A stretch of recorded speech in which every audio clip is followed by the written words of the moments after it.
तो आज हम बात करने वाले हैं कि सेविंग अकाउंट में जो आपका सेविंग अकाउंट है, बैंक में जो सेविंग अकाउंट खुला गया है, सेविंग अकाउंट में किस तरह का पैसा लेन देन करते हैं, मतलब प्रासंगिक का इनकम कहाँ से लेंगे और प्रोत्साहन का इनकम कहाँ से लेंगे। प्रासंगिक का पहले इनकम आपका सेविंग अकाउंट में आता है, फिर प्रासंगिक खर्चा होता है। तो वो किस तरह का खर्चा आता है, जैसे कि आपका सेविंग अकाउंट में कहीं से प्रासंगिक इनकम मिला है, कमीशन मिला है, ब्याज अनुदान का पैसा मिलता है, आपको कहीं से इंटरेस्ट मिलता है,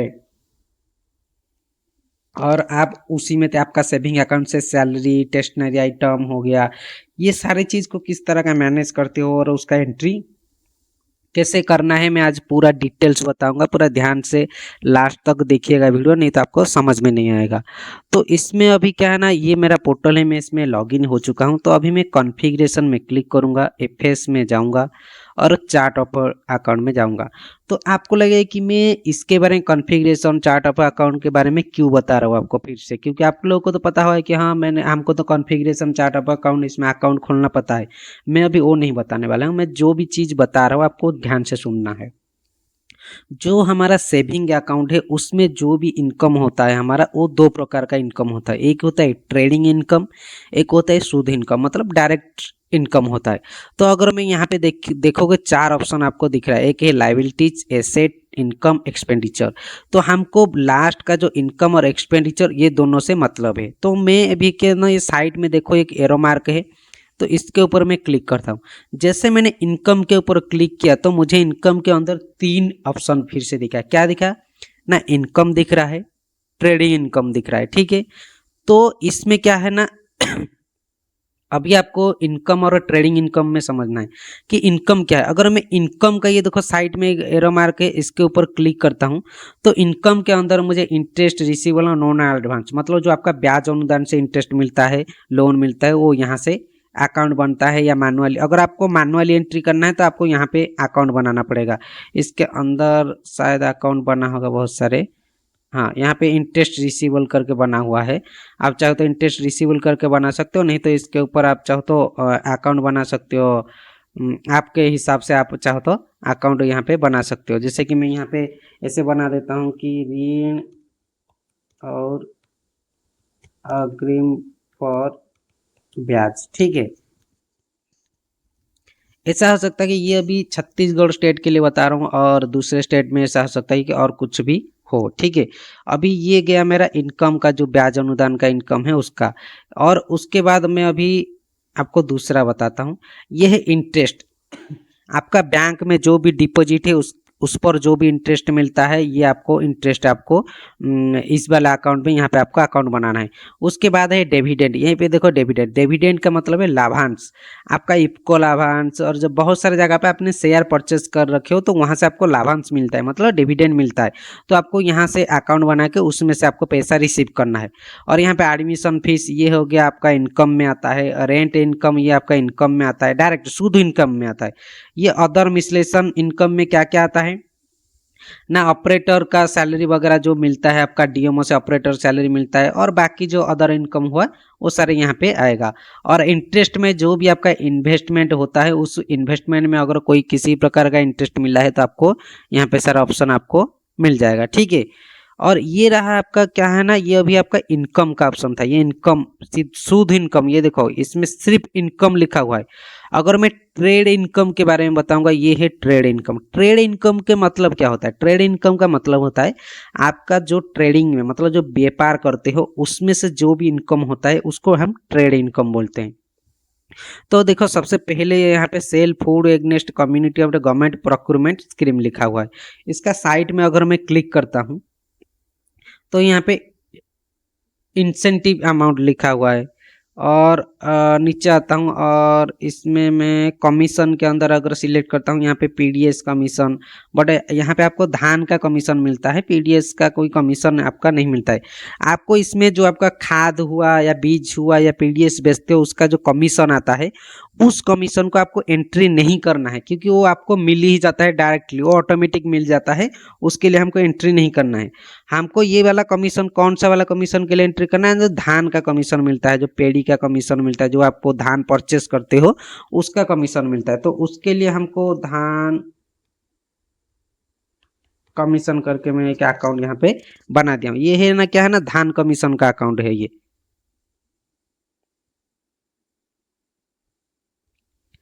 और ट्रेडिंग के अंदर जाता हूँ मैं, और इसमें देखो इसके अंदर सिर्फ इंसेंटिव का अकाउंट बना है। यहाँ पे मैं चाहूँ तो प्रासंगिक का अकाउंट भी बना सकता हूँ। अगर आप एक बार चेक कर लीजिएगा, अगर आपका अकाउंट बना है तो दोबारा नहीं बनाना है, ठीक है। प्रासंगिक, ठीक है, जो भी आपका प्रासंगिक इनकम है, व्यय या इनकम लिख लेता हूँ यहाँ पे कि हमको थोड़ा एंट्री के टाइम पे पता चल जाए। मैं यहाँ पे प्रासंगिक इनकम यहाँ पे लिख दिया। तो ये था आपका क्या है ना, इनकम और ट्रेड इनकम का अकाउंट से, ठीक है। ये इनकम और ट्रेड इनकम का अकाउंट है। उसके बाद हम एक्सपेंडिचर में आएंगे।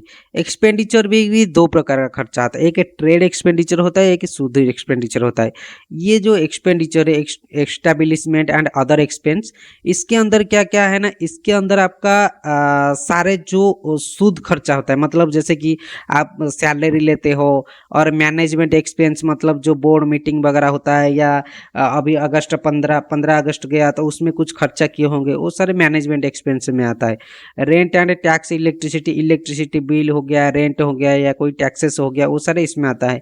रिपेयर कॉस्ट में क्या आ जाता है, मान लो कि आपने किसी भी प्रकार का रिपेयर किया, आपका कंप्यूटर खराब हो गया, उसका रिपेयरिंग हो गया, बिल्डिंग वगैरह मरम्मत की हो, या आपका फ्लोर वगैरह कलर पेंट, आपका ऑफिस का कलर पेंट किए हो, वो कुछ भी रिपेयर के रिलेटेड रिपेयर वाला आ गया।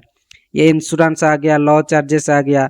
लॉ चार्जेस मतलब जो कोर्ट कचहरी में अगर कुछ खर्चा हुआ है, कोई वकील को हायर किए तो किसी केस के रिलेटेड, तो उसको अगर पैसा दिए हो तो लॉ चार्जेस में इसमें जाए, इसमें आपको अकाउंट बनाना है। और प्रिंटिंग एंड पोस्टेज में, इसमें जो बैनर फैनर सारे बनता है आपका, उसके लिए भी खर्चा होता है आपका। अगर आप सेविंग अकाउंट का स्टेटमेंट निकालोगे तो उसमें आपको बैनर खर्चा मिल जाएगा। प्रिंटिंग एंड टेस्टनरी, प्रिंटिंग एंड टेस्टनरी आपका जो पेन हो गया, पेपर हो गया, उसके लिए आपको प्रिंटिंग एंड टेस्टनरी हो गया। उसके बाद ऑडिट फीस, ऑडिट फीस के लिए तो आपको सभी को पता है कि ऑडिट फीस क्या होता है, ठीक है। और यहाँ पे डोनेशन का एक ऑप्शन दिया गया, डोनेशन एंड सब्सक्रिप्शन में आपका क्या क्या आएगा। जो भी आपका डोनेशन अगर कहीं के देते हो, धन वेस्टर्न का पैसा देते हो, वो सारे इसी में आ जाएगा, ठीक है। और ये है ये वाला जो एंट्री है, इसको एंट्री नहीं किया जाता है, इसको ऑटोमेटिक किया जाता है, ठीक है। उसके बारे में भी नेक्स्ट वीडियो में बताऊंगा मैं। और ये अदर एक्सपेंस में जो भी अदर एक्सपेंस है वो आप यहाँ पे अकाउंट बना सकते हो, ठीक है। उसके बाद आ गया ट्रेडिंग एक्सपेंडिचर में। ट्रेडिंग एक्सपेंडिचर में आऊँगा तो यहाँ पे देख सकते हो ये ऑप्शन दिखेगा। अगर मैं आपको इसके अंदर क्लिक करता हूँ, और यहाँ पे क्या क्या ऑप्शन है आपका, इसके अंदर हमाली charges, godown watchman salary, salesman salary, transport charges, DD commission, ये सारे क्या है ना आपका ट्रेडिंग अकाउंट में आता है, ठीक है। आपको जो भी यहाँ पे अकाउंट जो भी चीज़ बनाना है यहाँ पे बना दोगे। और यहाँ पे हम प्रासंगिक खर्चा भी यहाँ पे एक अकाउंट बना देते हैं, क्योंकि हम उसको एंट्री अभी करेंगे, ठीक है।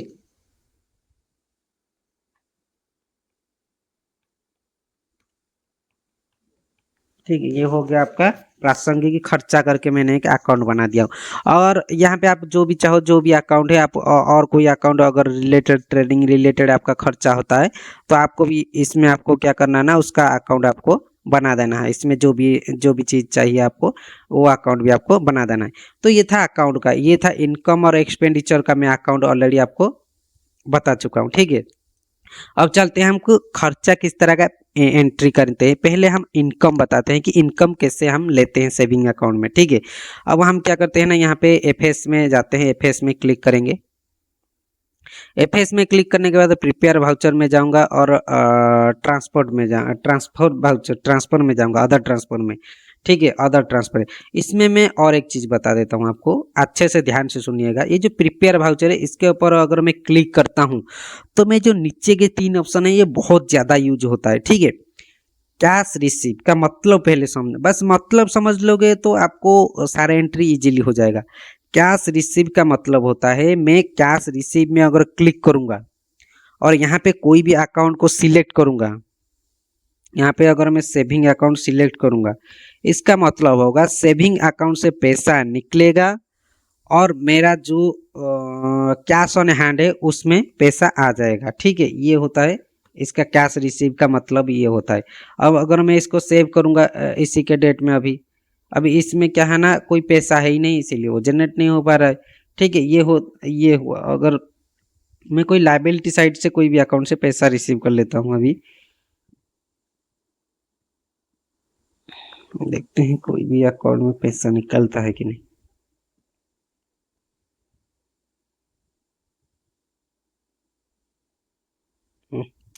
ठीक है, आप बस इतना समझ लो कि यहाँ से अगर मैं पैसा निकलूंगा तो उस अकाउंट से पैसा मेरा घटेगा, मतलब वो कैश ऑन हैंड बढ़ जाएगा। कैश रिसीव करूंगा तो कैश ऑन हैंड बढ़ जाएगा, और कैश पेमेंट करूंगा मतलब कोई भी अकाउंट में पैसा जमा करूंगा कैश ऑन हैंड से, तो उतना पैसा क्या होगा ना, मेरा कैश ऑन हैंड से घट जाएगा और उस अकाउंट में जमा हो जाएगा, जो भी अकाउंट में सिलेक्ट किया होगा। तो ठीक है, ये था कैश रिसीव और कैश पेमेंट। अब मैं हम जाएंगे अदर ट्रांसफर में।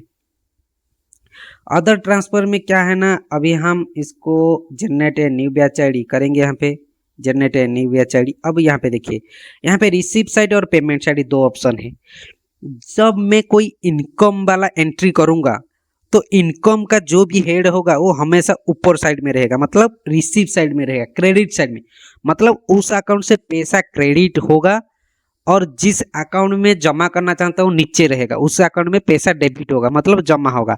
यहाँ पे क्या है ना, उल्टा चलता है। यहाँ पे जो आपका, अगर बैंक से आप स्टेटमेंट निकाल के लाओगे तो बैंक का स्टेटमेंट में जो जो क्रेडिट साइड का अमाउंट है वो ईआरपी में डेबिट साइड में रहेगा, और बैंक का स्टेटमेंट में जिस साइड में डेबिट साइड में जितना अमाउंट है वो ईआरपी में क्रेडिट साइड में रहेगा। तो इसके बाद आपको यहाँ पे प्लस आइकन में क्लिक करना है। अभी मैं ना पहले इनकम ले लेता हूँ। मैं अभी क्या है ना, प्रासंगिक इनकम जो हमने अभी जो किए थे, ठीक है, प्रासंगिक इनकम, यहाँ पे देखो प्रासंगिक इनकम दिख रहा है, इसके ऊपर मैं क्लिक करूंगा और नीचे सेविंग अकाउंट में सिलेक्ट करूंगा। जो भी मेरा सेविंग अकाउंट होगा, जो भी नाम पे मैं खुला हूँगा, उसको मैं यहाँ पे सिलेक्ट करूंगा। और यहाँ पे क्या करूंगा ना, मैं उसमें जितना पैसा भी प्रासंगिक का इनकम आया है उतना पैसा मैं यहाँ पे मारूंगा, उतना पैसा मैं मारूंगा। और दोनों ऊपर नीचे दोनों सेम रहेगा, क्रेडिट डेबिट बराबर नहीं रहेगा तो वाउचर फिर आप पोस्ट नहीं कर पाओगे। नेगोशिएशन में लिखना है कि प्रासंगिक इनकम है, जो भी है प्रासंगिक खर्चा है, इनकम है, जो भी है आप यहाँ पे लिख सकते हो। ठीक है, इनकम है, प्रासंगिक का इनकम हमारा सेविंग अकाउंट में आया है। इसका मतलब ये सेविंग अकाउंट में आया है आपका, मतलब पहले गवर्नमेंट से आपको प्रासंगिक इनकम मिलता है, उसके बाद आप प्रासंगिक खर्चा करते हो। ठीक है, और इसको मैं सेव कर दूंगा।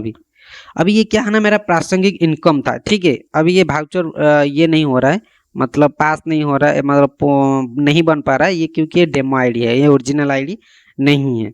ठीक है, इसके बाद मैं इसको सेव फिर से जनरेट करता हूँ।